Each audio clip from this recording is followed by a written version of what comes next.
Well, as promised, Fred Cannon is the director of research at KBW. Bloomberg Magazine rates his team #1 banking analyst group globally. That is very impressive, Fred. Good to have you on the show. Great to be on, Adam. All right. Insight in action. That's what we're all about, right? Bringing smart guys on and sharing your views. You have just upped your view. Your team has just upped its view on the smaller regional banks. Why? That's right, because we think they're in a sweet spot.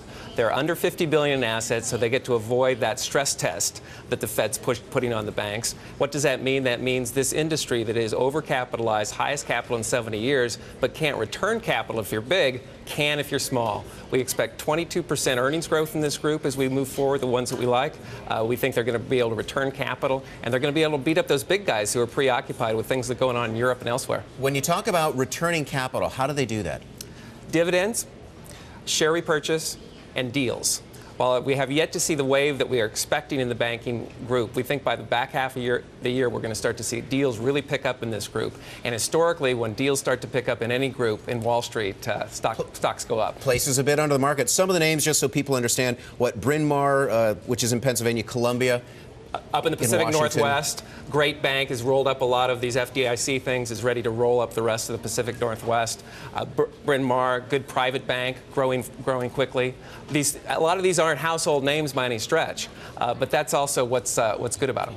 Now, also help our viewers understand, when these banks make loans, they're keeping those loans on their balance sheets, right? They're not turning around and securitizing them or selling them. Is that right? Absolutely. These are just your basic bank. They take deposits and make loans. It's all right there on the balance sheet for us to see. So we don't have the mysterious issues about CDS and counterparty risk and all those issues that people worry about, whether it's an MF that's a broker or it's the big banks. And just to repeat, you say these banks are well capitalized. They don't need more money.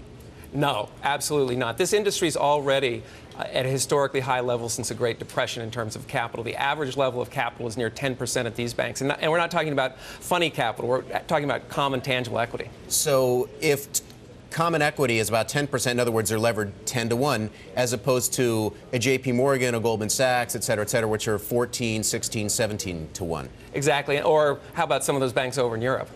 And how much are they levered, just so we can have the comparison? 20 plus in many cases, especially based on that common equity component. Is that true for even the Deutsche Banks, the Commerce Banks, the Credit Agricoles, the big guys? It all depends how you look at it, but the short answer is yes. When you start to look at what they have at risk in terms of not just balance sheet, on balance sheet, but off balance sheet, you bet they're still very highly leveraged. Real problem. All right, bringing it back to the U.S. So you like the smaller regional banks. Let's move up to slightly bigger, the regional banks. You know, a Fifth Third, a U.S. Bancorp, a Regions Financial. What do you think of that group? Selectively, we like them. However, again, because they're in this group above $50 billion, where the Fed is making them keep enough capital in case we get 13% unemployment, the stock market goes in half, they just can't do with the capital what those smaller banks can do. So, yes, we like USB, it's one of our top picks, but still, that group's going to be tougher as a group than these smaller banks as we move into 2012. Will this group lose market share to the smaller regionals that you just upgraded?